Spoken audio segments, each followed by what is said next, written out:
Ya, lagi. Ari mami karo sapa jenenge Mutiara kok iso jarakan lho. Iki padha dipatekan jarane ditokne Kang Gareng. Aku ya lagi ngerti sepisan iki Mutiara iki karo Ari mami arep jaran. Muga-muga kaya dagangane Mbah Nyamut nggih. Mbah Nyamut telem jaran. Tenan dawane mboten kaya roh ae lho Kang Gareng. Oh renane pelem pirang-pirang, pelem peni enek. Heeh. Pelem jaran enek. Pelem mana lagi enek. Lah bengi iki aku dadi pelem Mas. Pelem apa Mas? Pelem pusat. Keselin jauh mungkin. Monggo Mbak Ari Mami kali Mbak Mutiara. Reok kita. Jaranan.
enggak rumiyin Mbak Mutiara kali Mbak Ari Mami ampun enggak rumiyin.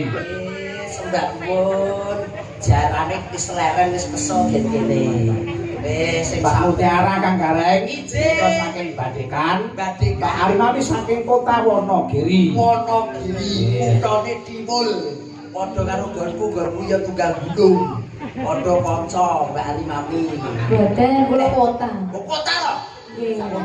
Lah nggih ngaku-ngaku sok kenal. Tenan. Kenal banget iki. Kota tenan. Nggih. Ora kota.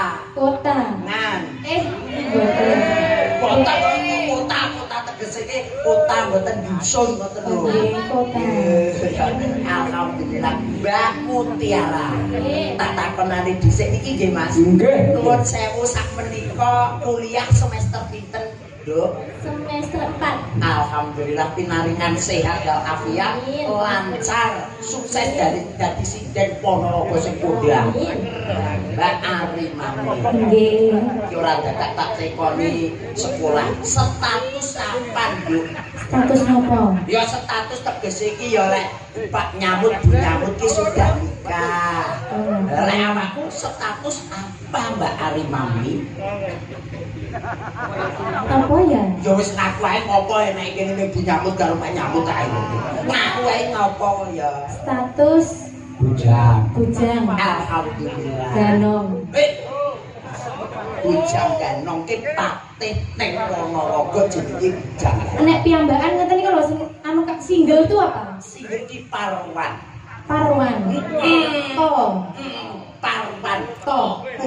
Parwan to ki bakul kron sing sebelah kuwi. Perawan yo. Ngono. Isih perawan. Alhamdulillah. Sehat ya Duk ya. Sehat. Jangan aku saling kali perawan ngeten iki dangu lho. Tong dan bentuk-bentuk.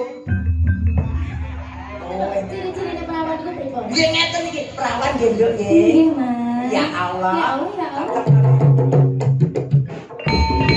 Perawan. Oh, ngoten. Sami mawon iki nggih ngoten nuwun sewu Mbak Mutiara. Ngoten soalnya. Bose kok malah mak kluthek-kluthek.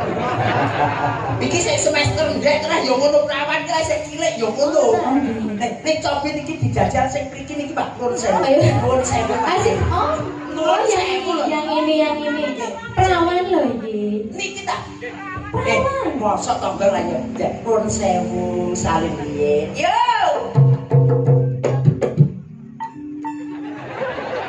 Ora gaduk, ora gaduk. Oh, ora gaduk. Iki ora gaduh ora. Pripun? Iki bluk. Kok bluk? Ya ora nek suarane jelas. Ora nek sithik-sithik ya. Apa? Ya, Mbak Ari Mami, Mbak Mutiara, kok bilih wonten pamunggitan saking macane. Nggih. Menika monggo dipinaken. Ninggal katresnan. Ninggal katresnan.